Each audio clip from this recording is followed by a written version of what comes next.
Good morning, and welcome to NASA's Johnson Space Center in Houston, Texas. I'm Vanessa White, Director of NASA's Johnson Space Center, and it's my pleasure to be here with you today. We're about to unveil the agency's Artemis III mission and introduce you to the extraordinary crew who will lead humanity's next steps toward the moon. We will have several speakers providing updates on Artemis III mission profile, Artemis acceleration plans, and mission science. Get ready for an inside look at innovation, ambition, and the future of space exploration. Without further ado, please join me in welcoming NASA Administrator Jared Isaacman.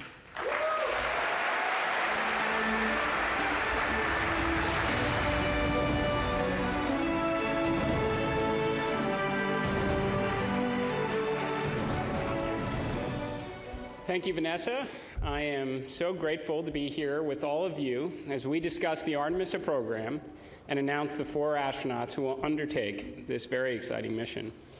I want to take a moment to acknowledge the leadership of President Donald Trump, the incredible bipartisan support from Congress, our international partners, including the European Space Agency Director, General Josef Aschbacher, Italian Consul General Mauro Lorenzi, and the talent across all NASA centers and the most technologically advanced aerospace industry in the world.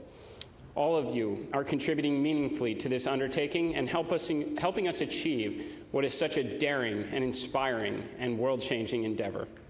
We are returning to the moon, a grand adventure back to the lunar surface to build a moon base, and to do so for all of its scientific, its economic potential, and to master the skills for where we will inevitably go next. The incredible crew of Artemis II was just the beginning, and they did an absolutely outstanding job. As a test mission, they were the first to launch on the SLS rocket and test the Orion spacecraft.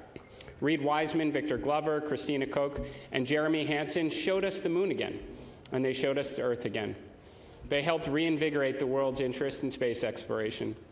And now, just as Mercury, Gemini, and Apollo crews that came before them, Artemis II will pass along all they have learned and hand the torch to Artemis III. Over the next year, they will train for their mission, ensure the lessons learned from the prior crew are implemented, and assist in the development of the landers and operational procedures that will be necessary for their colleagues on future Artemis missions.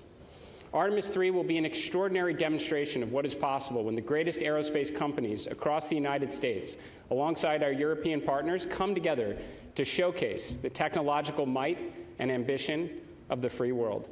When their training and development are complete, these 4 astronauts will strap into their spacecraft. You will witness the contributions of Boeing, United Launch Alliance, Lockheed Martin, Northrop Grumman, L3 Harris, and Airbus, and many others come together as the SLS rocket ignites the Artemis III crew and sends them into low Earth orbit.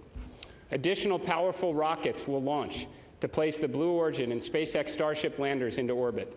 Throughout the duration of the Artemis III mission, these astronauts will continue to test the Orion spacecraft. They will rendezvous and dock with the Blue Origin lander, and then again with the SpaceX lander. Think about how many spacecraft, all of which will eventually carry human beings, will be in orbit at the same time. From Dragon, Shenzhou, Soyuz, possibly Starliner, Starship, and Blue Origin landers. This seems like the beginning of the future that we imagined as children. This seems like the very beginning of Earth's first Starfleet to me. Will we use Artemis III to get into the rhythm of multi-launch campaigns, test the interoperability across several systems while close to home, learn and improve, and inform the changes necessary when the torch will be passed once again? Now, preparations for Artemis III are already underway. The NASA team, our contractors, and our partners will start stacking SLS this summer with the aim of beginning early wet dress testing before the end of the year. The interested public will be able to follow along through all the key NASA milestones, along with Blue Origin and SpaceX as they launch uncrewed tests of their reusable rockets, gather data, implement improvements, and converge upon the Artemis III readiness no earlier than this time next year. In parallel, we will not slow down. The expectation of your NASA should be that we can pursue and achieve many extraordinary objectives at once. In a matter of weeks, we will host another moon-based event. To set expectations, we plan to issue awards and provide updates routinely. In the not-too-distant future, we will be tuning in on the Moon-based website, watching landers and rovers and moonfall hopper drones and other tech demonstrations and science payloads landing on a near-monthly basis as we practice the science of survival on the lunar surface. Alongside industry and our Artemis Accords partners, we will experiment with power, navigation, surface mobility, communications, and other critical systems as we learn what does and does not work in the extreme environment of the lunar South Pole. Now, coming up later this summer, America's next great exploration asset, the Nancy Grace Roman Space Telescope, will launch and venture out nearly 1 million miles into space with the aim of further unlocking the secrets of the universe. And there are further big science missions like Near-Earth Object Surveyor, Rosalind Franklin, and Dragonfly coming up on deck. Now, to realize the spacefaring future, we will work tirelessly to ignite an orbital and someday, perhaps even a lunar economy, working alongside industry to usher in the first commercial space stations. In the months ahead, we will invest in high-temperature materials, power conversion, radiators, advanced space structures, and assemble the first fission-powered interplanetary spacecraft. Before the end of 2028, we will launch the first mission of what should be many more to follow as SR-1 Freedom finally gets America underway on nuclear power in space and delivers the Skyfall payload to Mars. The X-59 team has already passed the sound barrier, and we are well on our way to rebuilding the X-plane portfolio with greater investment in faster and higher capabilities as we aim to blur the line between in and out of atmospheric flight. As I've said many times, your NASA team will not sit on the sidelines and wait for all these exciting initiatives to be realized. We are embedding SMEs across the supply chain, doing the kind of engineering and building necessary to deliver the outcomes only NASA is capable of achieving. We can do this all while the Artemis III crew prepare for and undertake their important mission, while the rest of the astronaut corps plan for their missions ahead, including the vital work on the International Space Station. The NASA astronauts, alongside our international partners and tens of thousands of the best and brightest across the agency and industry, are ushering in the golden age of discovery. They are carrying forward the hopes and dreams of the next generation, just as the Apollo astronauts did for so many of us. When Gene Cernan left the lunar surface on Apollo 17, he said, "We leave as we came, and God willing, we shall return with peace and hope for all mankind."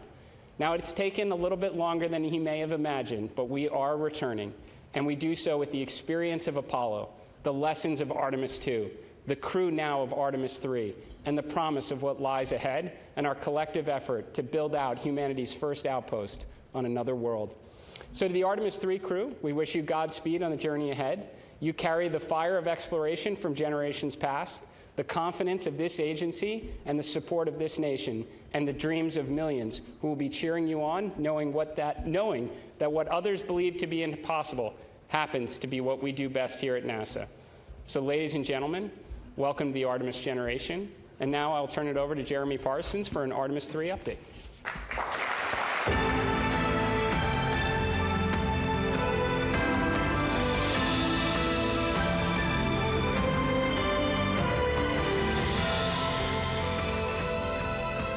Good morning. It's great to be here with you and to be part of the excitement as we progress forward towards Artemis III and our future missions to the lunar surface. Since adding the Artemis III test flight before our first crewed moon landing, our team is focused on developing the mission to test about as much as we can how we operate with our commercial partners across systems, teams, software, and hardware in the entirely difficult environment of space. We want to do this in Earth's orbit before we return to the moon and establish an enduring presence there. We demonstrated to the world during Artemis II that we can fly our astronauts around the moon and bring them home safely. The mission gave us insight into performance across all of our systems, how our teams operate together with crew in the deep space environment, thousands of miles from home. That is why we do test flights. We learned. We found things we needed to improve, and our teams are already hard at work solving those issues to make Orion even more capable. Across the Artemis II campaign, one of the biggest things we demonstrated is that testing like we fly puts us in the best position for success. Artemis III is an opportunity to take those lessons and apply them. It enables us to test in space how we will fly on future missions. As the first crewed Artemis mission with commercial spacecraft, this test flight will enable us to prove we can carry out highly choreographed operations with our partners across hardware, interfaces, software, propulsion systems, and life support elements, with crew in the high-stakes space environment. Are we able to launch in sequence with our partners across multiple launch pads and meet up at precise points in space? How do our spacecraft designed and built across NASA and different partners operate together in an integrated way in an unforgiving environment? We will learn how to fly these new spacecraft with new software, new life support systems. Every aspect of Artemis III will give us insight into how to refine our plans for Artemis IV and beyond and buy down risk.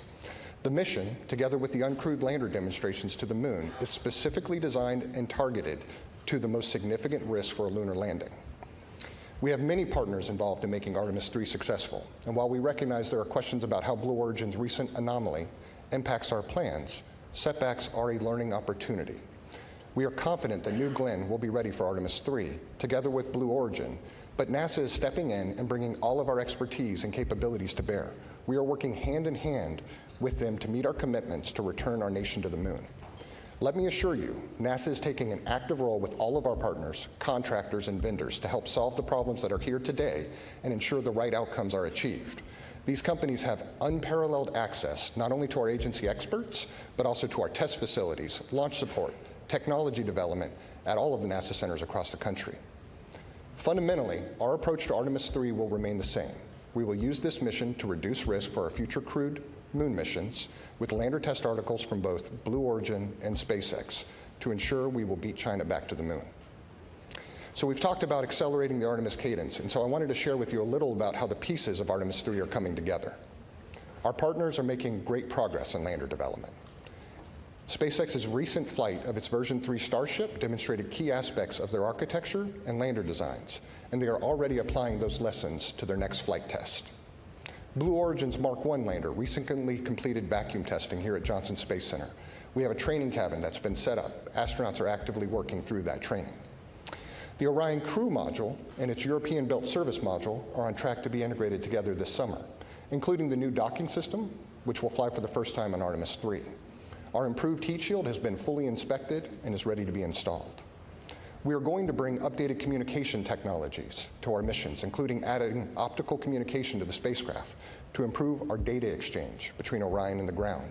We expect that to enhance what the public can see during the mission. SLS core stage processing is well underway inside the Vehicle Assembly Building at Kennedy Space Center.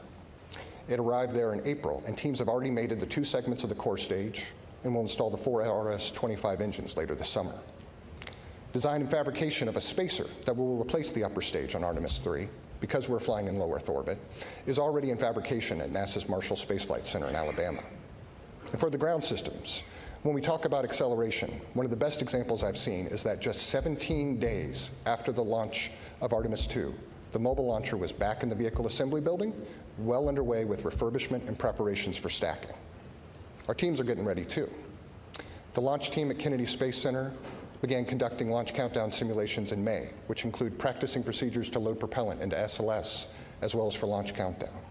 At Johnson, mission segments are being simulated and crew training is well underway. Our spacesuit provider, Axiom Space, is making great progress as well. We have suit testing ongoing regularly at the Neutral Buoyancy Lab down the road here in Houston. Pressure garments worn under the suit are fully assembled and undergoing testing, and the components of the suit's primary life support system are in hand and being integrated. We are going to fly the spacesuit aboard the International Space Station to check it out in 2027, and we will perform hardware interface checkouts on at least 1 lander in a spacesuit during Artemis III. Again, this is an area where NASA is taking an active hand. We want to accelerate these deliveries, this hardware, and we're embedding NASA engineers across the board with Axiom and with partners in order to yank schedules to the left. All of this culminates in a mission where for Artemis III, the hardware is real, and we are going to begin stacking SLS rocket hardware this summer. This fall, we plan to roll out a shortened SLS stack with Orion on top. We want to test improved cryogenic seals and put our launch team through their paces, keep the training proficiency up. With an increased mission cadence, we're bringing everything we can to ramp up production and drive supply chain improvements across the key components of Artemis and across the United States. We are also moving aggressively to implement modifications to Orion that enable a broader range of lunar missions after Artemis III. This includes looking how Orion can rendezvous in Earth orbit with Starship and use that ship to push Orion to a lunar orbit. So I shared where the hardware is, but let me talk a little bit more about what we expect Artemis III to look like. Artemis III is an incredibly exciting, complicated, and highly coordinated multi-launch campaign. It's going to happen in a short period of time with 3 of the world's most powerful rockets. It will begin with the launch of Blue Origin's lander test article, which can loiter up into space for up to 90 days. This gives us flexibility to launch our crew of 4 in Orion on the powerful Space Launch System launched from Kennedy Space Center in Florida. The crew will fly their journey in low Earth orbit on a circular trajectory around Earth. Orion and the Blue Origin lander design will rendezvous in space, spending about 2 days in docked operations, conducting test technology demonstrations, including inside of Blue Origin spacecraft. More importantly, we intend to dock, perform integrated stack control, have crew cross the hatch, operate the lander, and get critical test of the life support systems that can only be done in space. This gives our teams key information on systems the lunar lander crew will depend on in an environment close to home versus 4+ days away around the moon. After docked operations, Orion will detach and await Starship. SpaceX's Starship lander test article will launch and meet up with Orion and our crew.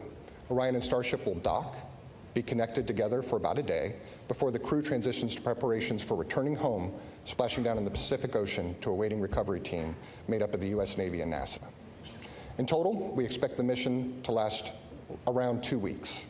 This mission is deliberately designed to take calculated risks so that future crews will be safer and ultimately successful when we put boots on the lunar surface. The complexity of our integrated operations across multiple launches, spacecraft, rendezvous, docking is greater in many ways than Artemis II.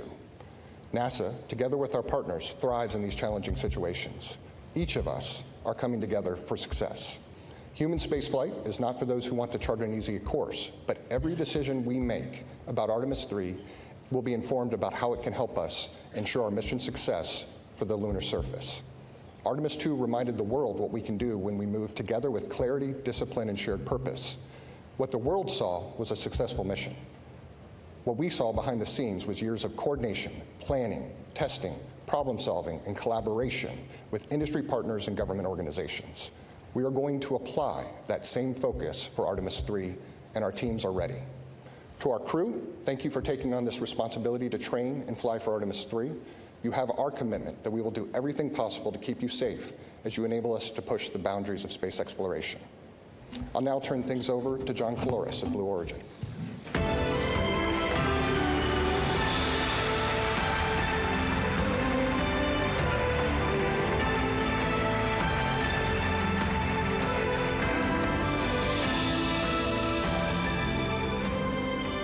Thank you. As you know, we had a significant anomaly at our Launch Complex 36A on May 28th. The response from NASA, our partners, and customers has been extraordinary. We're making excellent progress on the investigation and pad cleanup. We'll begin rebuilding once cleanup is complete, while continuing construction at Launch Complex 36B. Blue Origin's lunar engineering and production teams are continuing the pace for production of Mark I landers for Moonbase and for Artemis vehicles, with multiple serial numbers in build. Mark I serial number 1 testing will conclude soon and will be ready for launch this year. The mission will demonstrate key components of our Artemis landers, such as our BE-7 engine. Artemis III is a major step that fills important objectives prior to our uncrewed landing on the moon in 2028, followed by our landing of astronauts that same year. On this mission, NASA and Blue Origin will demonstrate rendezvous, docking, hatch operations, ingress, and life support systems in low Earth orbit. This will allow the crew to gain familiarity with our lunar crew module and even practice operations such as suit donning in zero gravity. Manufacturing is well underway on the Artemis III Mark II lunar crew module, our storable reaction control system, our docking systems, and our environmental control and life support system. Our factories are running around-the-clock shifts in a responsible manner. Our vertical integration capabilities continue to produce hardware that feeds the production floor. We work very closely with NASA on engineering and testing support, with more to come. We expect to complete the vehicle for Artemis III and be ready for launch in 2027. Blue Origin is very motivated to be part of the journey of returning humans to the moon. We've redoubled our efforts and are moving forward. I'm thrilled that we're just moments away from announcing NASA's Artemis III crew. I'd like to also say that the moon is the 8th continent, and we will measure ourselves not only by our successes, but how we respond to setbacks. With that, I'd like to introduce my friend Jessica Jensen from SpaceX.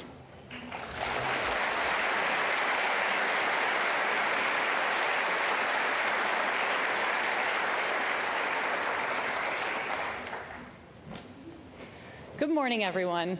I'm Jessica Jensen, and on behalf of SpaceX, I want to first say early congratulations to the astronauts who will get to fly on this awesome mission next year.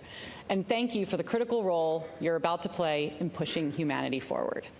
I also want to say that SpaceX is incredibly honored, as always, to continue to be a part of NASA's most critical missions as we all work together to establish a permanent human presence on the moon. I'm here today to give an update on Starship's development towards Artemis III and Artemis IV. We've made substantial progress towards developing Starship and preparing for the NASA HLS missions. We just flew our 12th flight test and successfully debuted version 3, or V3, of the Starship and Super Heavy booster, along with the new Raptor 3 engines and a new launch pad, all of which were developed through years of ground and flight testing.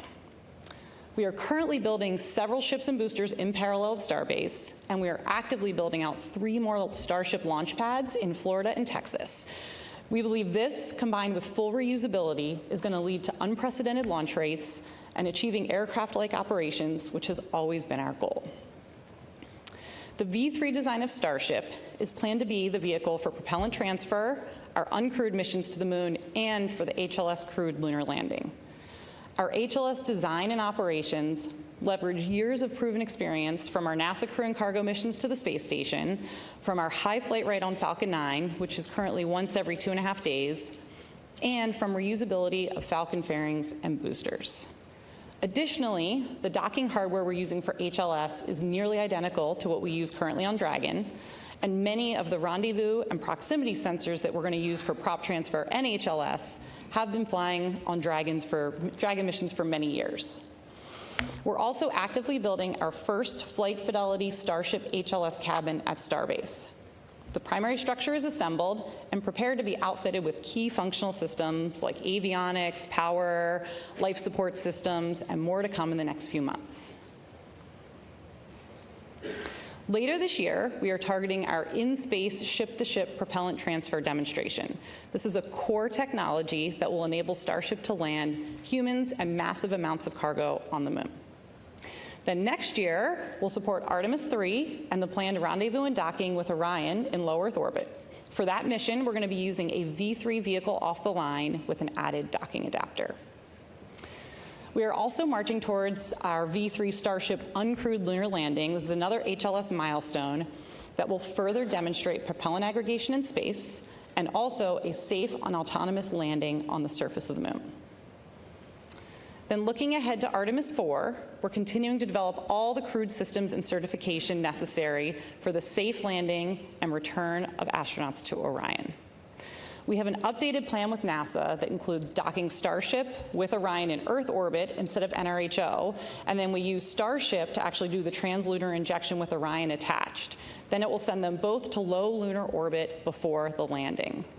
This approach improves crew safety by first conducting the critical docking event in Earth orbit, just like we're going to practice in Artemis III, and the crew can also abort off the lunar surface nearly any time versus waiting up to days from NRHO. In addition to improving crew safety, these new Artemis IV orbits also significantly lower the amount of propellant Starship needs to aggregate in space, since we now just have a more direct route to the moon, and this lowers schedule risk overall. We're incredibly excited to help return humans to the moon once again, and this time to stay. Thank you.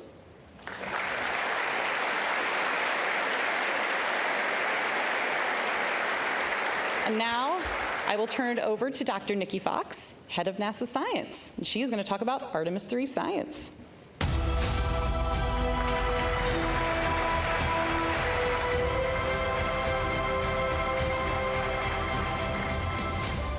Thank you so much, Jessica. Well, while Artemis II was all about moon joy, Artemis III will be all about Earth joy. We will be studying the route from Earth, and our Artemis III crew will be our mission scientists. Since Artemis III is a technical mission, the science we will be doing will look just a little bit different. We will study Earth's atmosphere, the environment around Orion during the mission, and the impact of space's influence within the Orion capsule. We're going to use this flight to buy down our risk for landed missions by developing our science processes, procedures, and readiness specifically for Orion to ensure the health and safety of our astronauts and spacecraft for our future Artemis missions. And the best way to do it is by taking real data that is uniquely enabled by this mission. For this technical and complex mission, we will focus on how we can better work with the unique Orion capsule and test and establish the necessary groundwork prior to landing on the mission with Artemis IV. With Artemis III, we will initiate the preparation phase of packing our interplanetary survival guide with the necessary knowledge, equipment, and roadmap needed to plant astronaut boots back on the lunar surface to stay. Think of it this way. If you're going on a road trip, you need to know before you go, ahead of time, and prepare with a game plan, not just for your destination, but for driving through all of the states in between. Weather. Will there be bad weather? Is your car ready for the trip? What do you need to pack for maximum comfort? And most importantly, will it all actually fit into the car? Leading SND's Artemis III science team is Dr. Barbara Cohen. Barbara's team will be gathering the necessary information now so we can be ready for Artemis IV to begin that sustained presence on the lunar surface. Now, I know you all saw the joy of the science team during Artemis II. During Artemis III, we are continuing that great work to build up our scientist corps who will support future Artemis missions. By nailing down our processes now, we will be ready to hit the lunar surface running, saving time and space on Orion, and above all, squeezing out every drop of the critical science opportunities we have before us to make future missions a success. They will be collecting unique science that cannot be done elsewhere. Now, one way we'll be doing this is we'll be doing an observation campaign of the dynamic phenomena on the Earth, on our sun, and around the environment in space from Orion by using the processes that we developed for Artemis II. Having the Artemis III crew observe the Earth will be another great exercise for our teams to help guide the observations in a similar way on the Moon. These methods were adapted from the crew Earth observations proven already aboard the International Space Station. We will be focused particularly on understanding our Earth's atmosphere and the space environment in and around Orion through their observations. By observing Earth's atmosphere and how space weather impacts it, we can better understand how to protect the critical space-based technology there and all of that we rely on, as well as our future astronaut crews traveling through that region. To better predict how the sun will impact our atmosphere and also Orion, we have to not only look at our closest star, but we also have to look back at the Earth's atmosphere itself. Although the astronauts are not leaving the protective jacket of Earth's magnetosphere during this mission, future Artemis crews traveling to and exploring on the Moon and Mars will operate well outside Earth's magnetosphere and will be exposed to the harshest elements of deep space, including radiation. Now, this makes space weather research all the more vital as we move forward on the Artemis program, and our NASA space weather stations situated in strategic locations across our solar system are absolutely ready. When the sun triggers space weather events, the conditions in Earth's atmosphere can increase drag on the spacecraft. Now, this friction-like force pushes back against the vehicle, gradually draining its orbital energy and causing it to lose altitude over time, a process that we call orbital decay. This drag is highly sensitive to solar activity.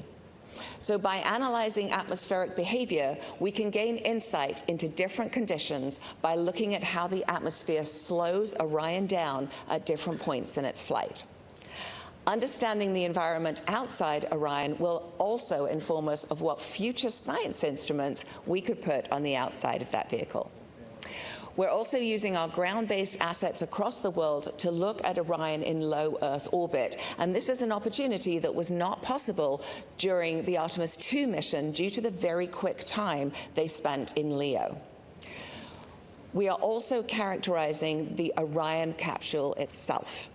We are going to initiate processes for Artemis contamination control and contamination knowledge by bringing samples out of Orion back to curation so we can identify and evaluate the environment within for our astronaut crew and for our future lunar samples. This will help us remove any background noise that may return with our lunar samples so we can subtract it out of the characterization of the samples and really get to the core of what they are.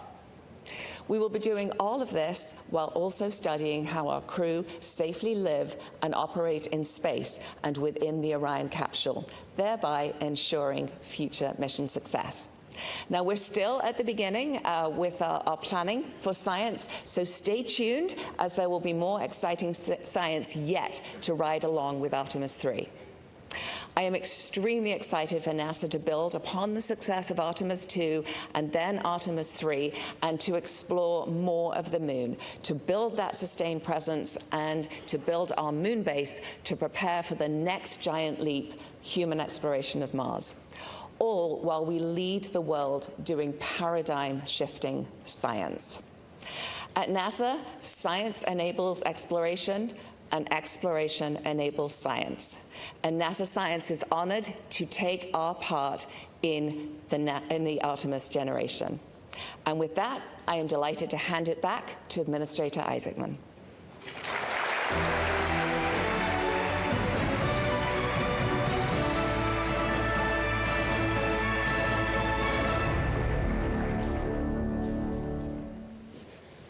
Okay.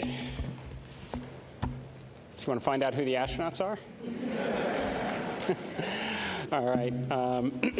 Well, thank you, Jeremy, John, Jessica, and Nikki for providing these incredible updates. Now, before we proceed, I would like to invite Vanessa, our center director here, to please join me on the stage. I'd also like our deputy administrator, Matt Anderson, if you could join us, our associate administrator, Amit Rishia, director general of the European Space Agency, Josef Aschbacher, and Lori Glaze, who's going to lead our human spaceflight efforts, Norm Knight, our flight operations director, and Scott Tingle, our chief astronaut. If you would, please join us on the stage.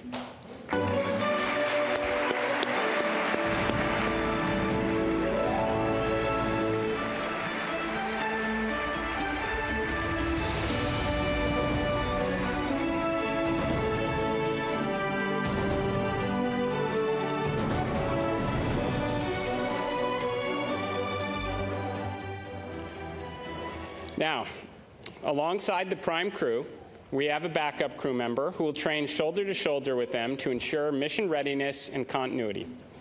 Test pilot, Air Force colonel, and former SpaceX Crew 4 pilot stands ready to join the team if necessary, Artemis III backup crew member, Bob Hines.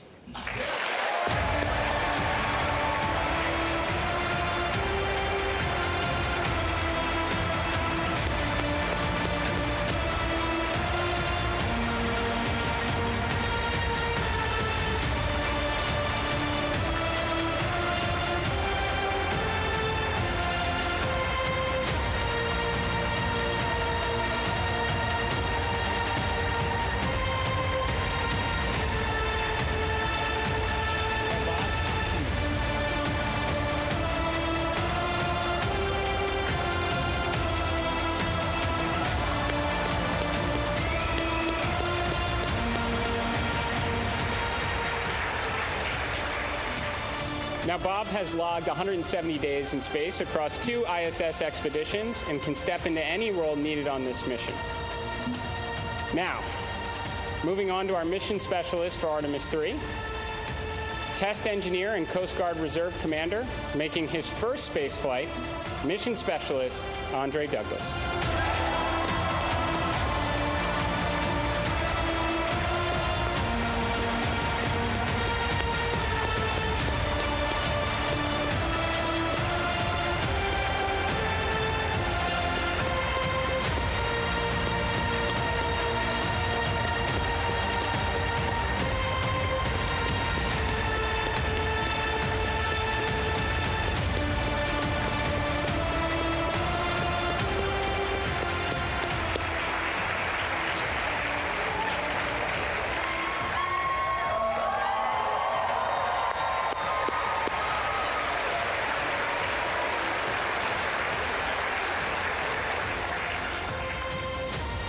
And we have Army Black Hawk helicopter pilot, family medicine physician, and record-setting astronaut, mission specialist, Colonel Frank Rubio.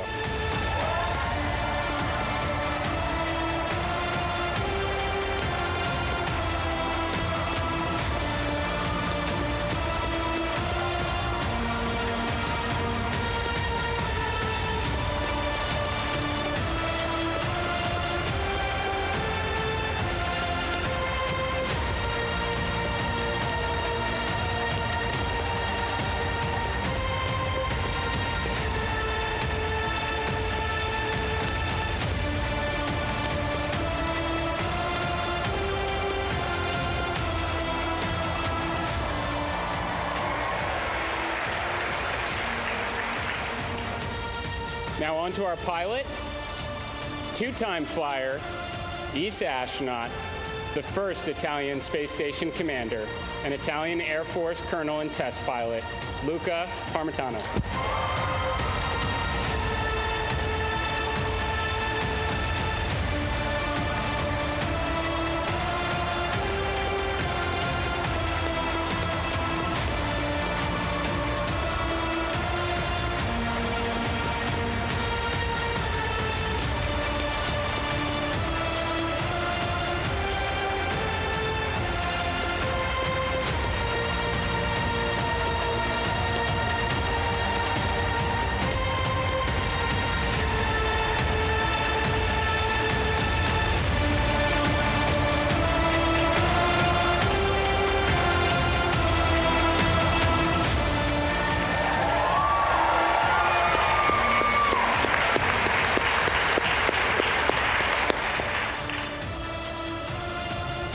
Now to our commander, 2-time astronaut, former space station commander, Marine Corps colonel, and test pilot with more than 7,000 flight hours, Artemis III commander, Randy Bresnik.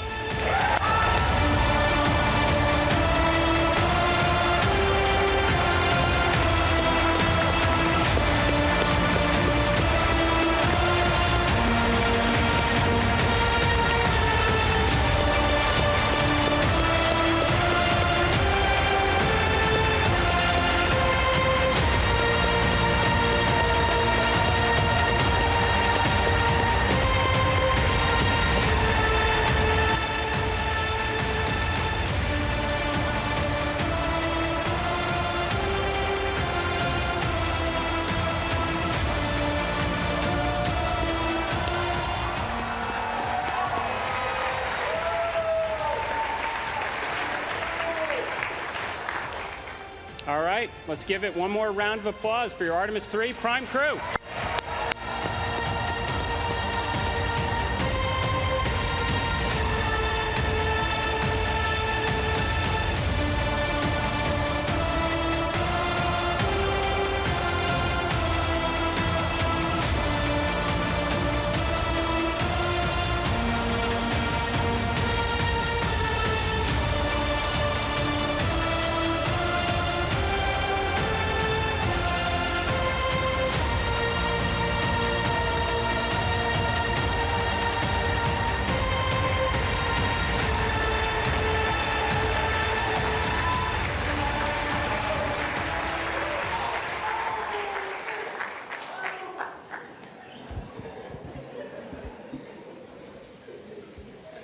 Randy, Luca, Frank, and Andre, I am excited to welcome you as the next crew in the Artemis journey to successfully return to the moon, this time to stay.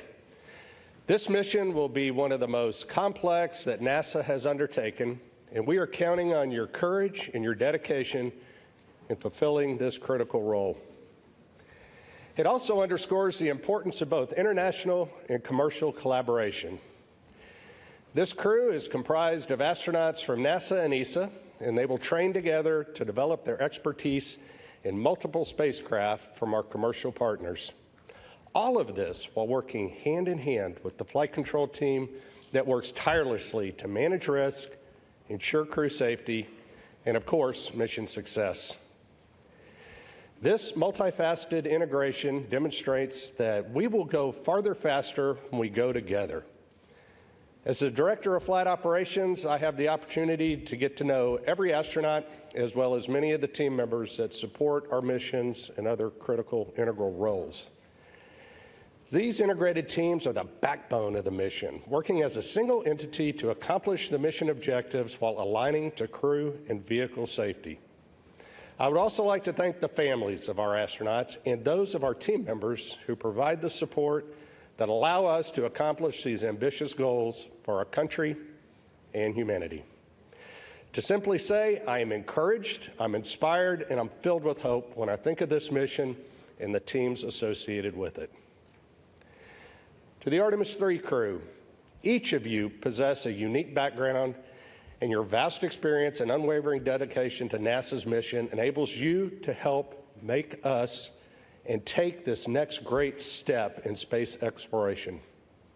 I am proud to work alongside you as we make our mark on history.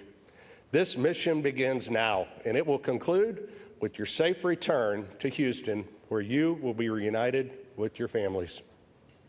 Now, I'm honored to turn it over to Mission Specialist Andre Douglas.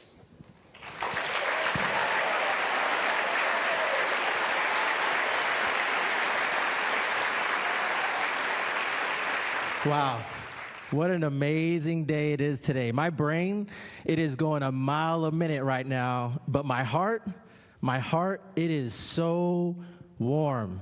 It is so full. And I can't thank everybody who's been along with my journey, but I got a few tonight I got to give a shout out to. So Mom, thank you so much for believing in me, This whole time, all these years, you prayed for me, you thought about me, and I always appreciate that. And Dad, that work ethic that you showed, I was trying to emulate you.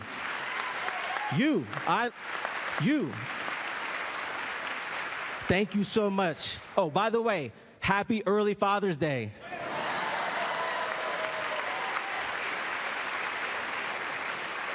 And to Rachel, my lovely wife, thank you, babe. The support you've given is unwavering. It has been a lot. What a journey. I'm so glad you're on this journey with us. It's just amazing. You're amazing. Couldn't have done it without you. I love you so much.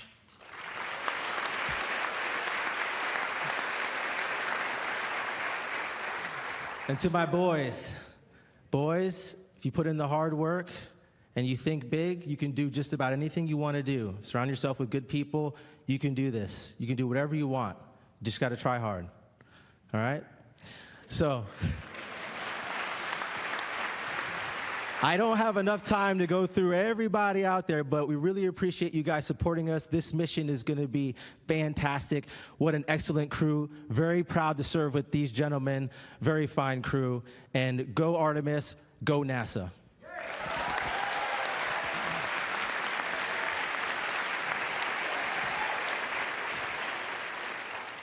Thanks, Trey.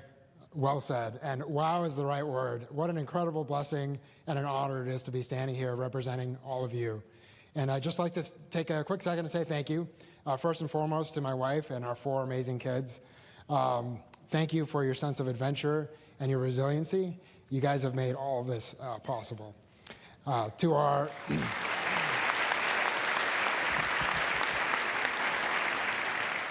To our community of friends and family who've always been there when we most needed them, we've called upon them many times, and they've always stepped up. So thank you guys. You know who you are. And then last but absolutely not least is to the NASA team, NASA community, to our leadership, to our engineers, our flight controllers, our flight directors. You guys are the ones that make this happen, so thank you. And last but definitely not least is to our peers, CB, and all the support staff that we have. We look forward to representing you guys and to helping take the next step so that we can watch you guys continue to make history. So thank you, and go Artemis III.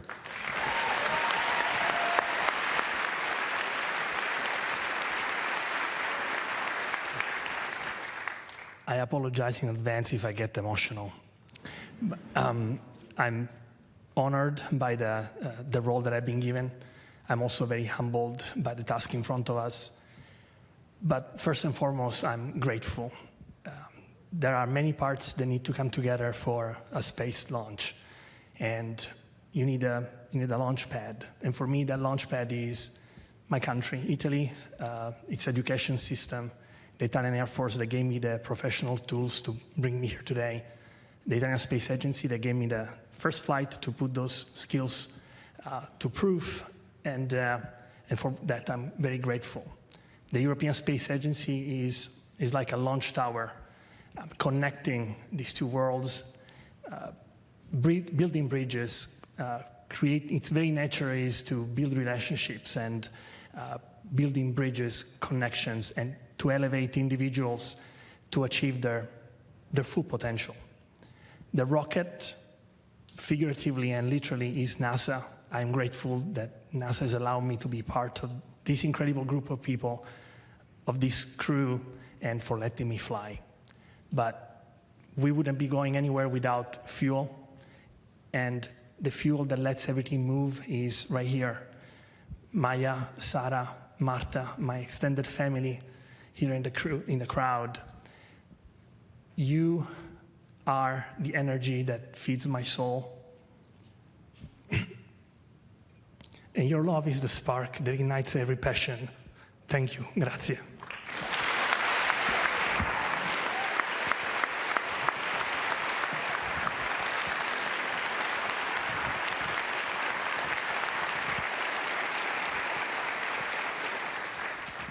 I'll echo the amazing words of my colleagues. Wow.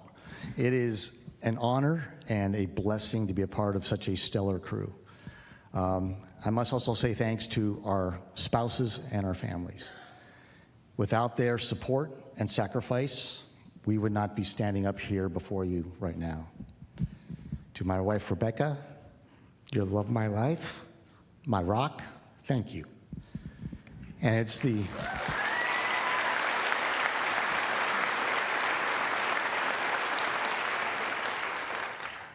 it is their support of our families that's going to carry forward from today when we start training very soon. Carry us all the way to when we launch off Earth until we are returned to them safely after splashdown back here on planet Earth.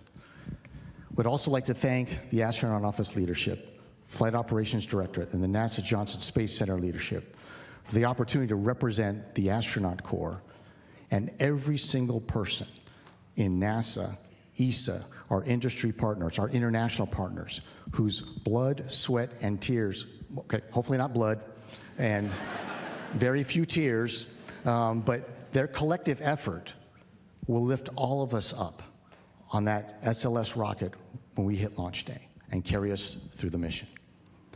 We'd also like to thank NASA leadership and our ESA leadership for the opportunity to represent all of humanity from this spaceship Earth that we will carry forward into the Artemis, as we execute this Artemis mission, extending human spaceflight into the future and exploring the cosmos.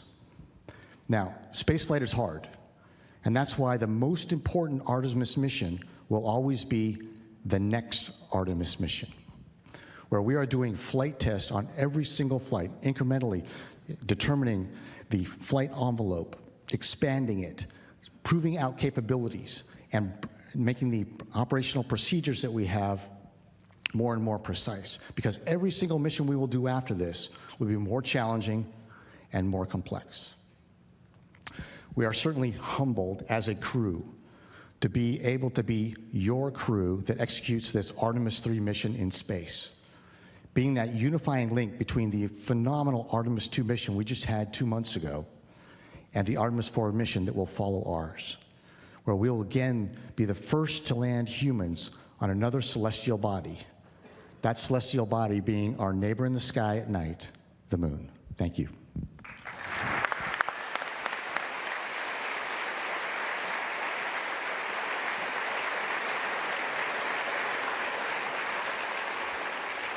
In the words of the crew, wow. That was truly special. Thank you, Artemis III crew. Hearing from each of you has inspired everyone supporting this mission across the globe. We're all in. This mission is going to captivate the world and bring us Earth joy. Let's look ahead at what's in store for Artemis III.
Another wow.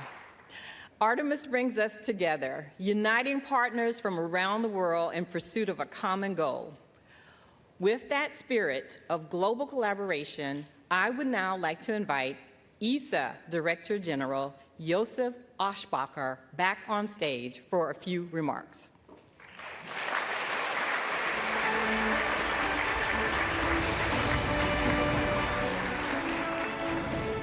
Wow, what an atmosphere, what a moment. Ladies and gentlemen, days like this do not come often, when history is not something we remember, but something we are about to make. Just weeks ago, at NASA's Kennedy Space Center in Florida, I had the privilege of witnessing the launch of Artemis II. It was an unforgettable moment. Artemis III will be a different mission, but no less remarkable. Before anyone sets foot on the moon, someone has to make that possible. That responsibility now rests first and foremost with NASA, but also with the crew we are honoring today. The crew will test what has never been tested at this level. You will take a system of extraordinary complexity and make it work as one. In many ways, you are unlocking the lunar landing itself. And for us at ESA, there is real pride in knowing that alongside the NASA commander, a European astronaut will also be at the controls of this mission. ESA and NASA do more than cooperate. We build dreams and spacecraft together. The European Service Module carries Orion forward into orbit to the moon. Shared ambition made tangible in hardware.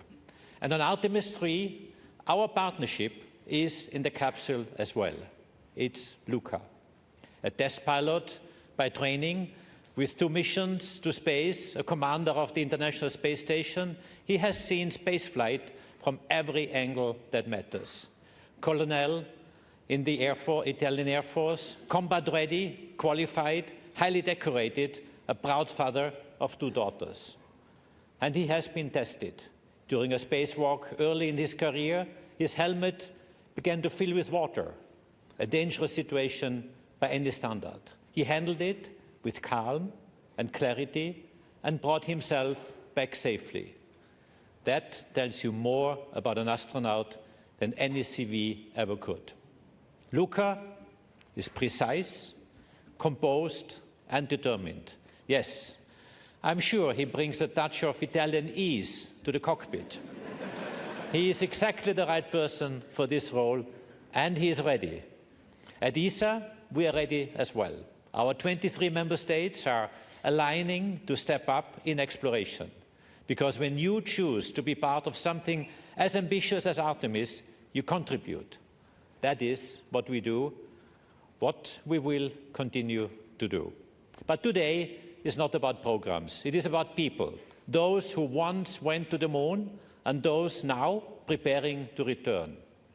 To Jared, to NASA, to the United States of America, thank you for your leadership and thank you for your partnership. To the crew of Artemis III, you carry something important for all of us. And to our ESA crew member, we could not have wished for a better pilot. Caro Luca, siamo orgogliosi di te. Buon volo. Thank you all.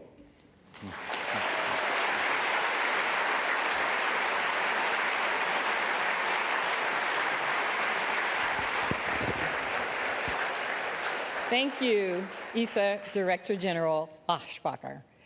Let's now take a look at some special messages recorded by Senator Ted Cruz, Chairman of the Commerce, Science, and Transportation Committee, and Representative Brian Babin, Chairman of the House Science, Space, and Technology Committee.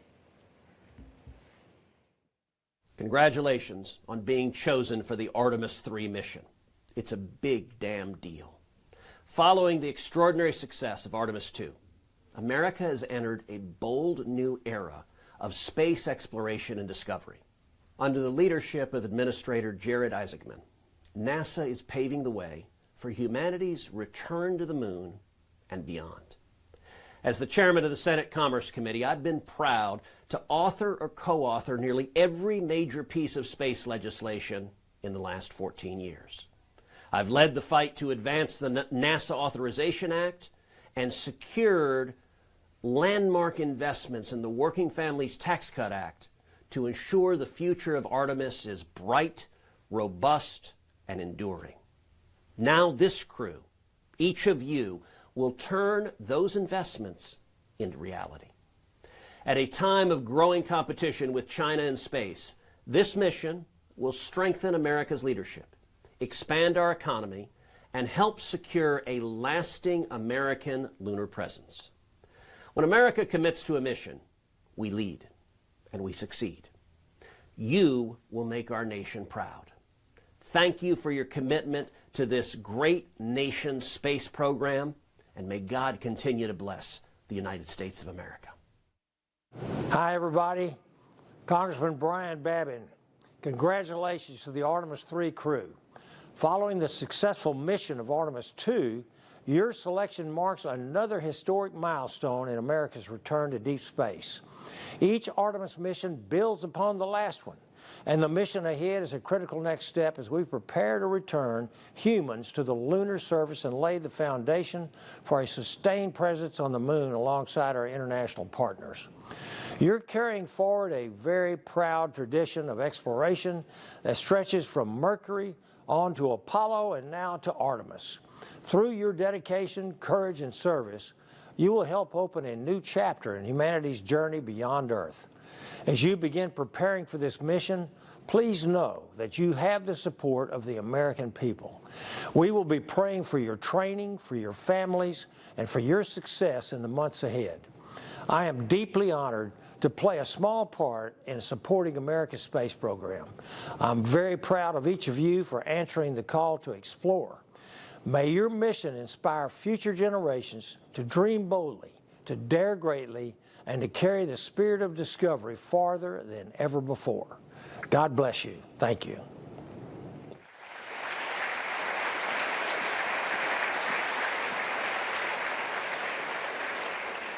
The story of human space exploration continues to inspire, and the momentum carries forward as the spotlight turns to the remarkable crew assembled here today. Randy, Luca, Frank, and Andre, we have a special group of people who would like to share some words with each of you. Joining us now, we have some of the Artemis II crew. Please help me in welcoming Reed, Victor, and Christina.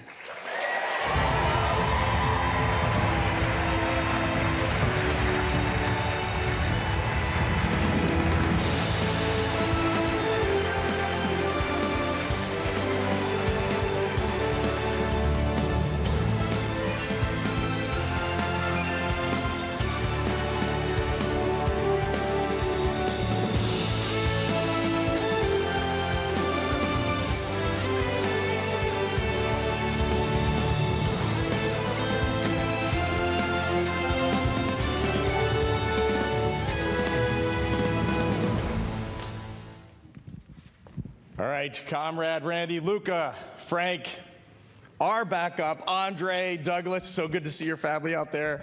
So good to see all the families. On behalf of myself, Christina, Victor, and we all know Jeremy wishes he was going to be here today, that he could be here. We just want to say how completely fired up we are for you. I hope you saw us down there cheering, screaming as loud as we could. And Randy, in your comments, I really loved when you said that you all are the link from to the surface. And that really resonated with me. And you guys know, because you work in the office, we've been carrying these batons around for way too long. And so with that, the Artemis II crew, comrade, hands you the baton. You got the controls.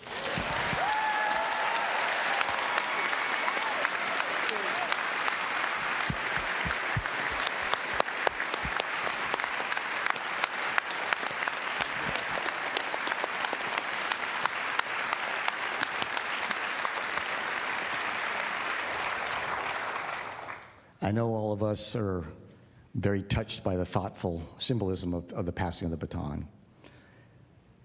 But I think now, after your mission, you're passing us something far greater.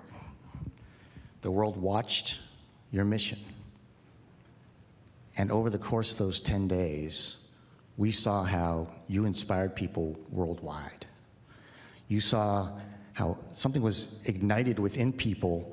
It was ignited within all of us by watching your mission. While this may look like just a baton right now it's in my hand, it feels like this big flaming, Olympic torch that you, Reed, Christina, Victor, and Jeremy lit.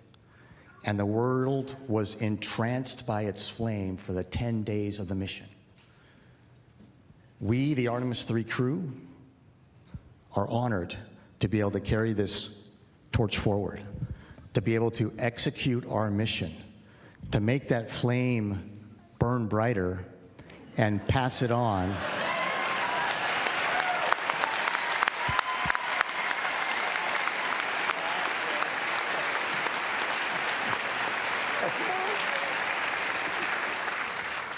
And be able to pass that flame on to the next crew that's out here. And so it is our distinct honor and privilege, and echoing the immortal words of Apollo 11's Michael Collins, to be carrying the fire through the next Artemis mission. Thank you.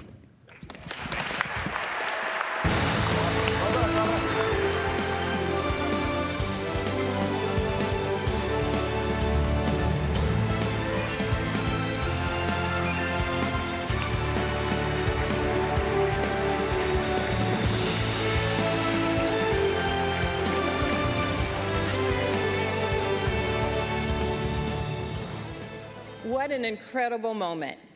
As we wrap up today's announcement, I'd like to thank our amazing speakers and our esteemed guests, and most of all, our Artemis III crew, Randy, Luca, Frank, and Andre.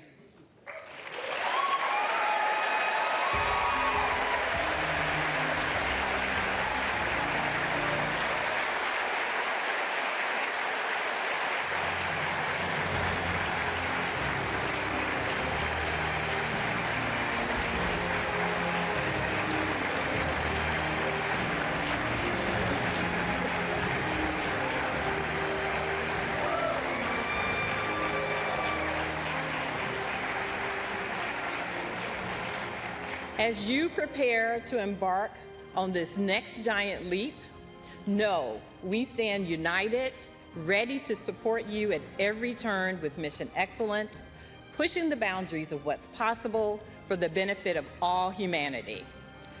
Let's give one final round of applause for our crew.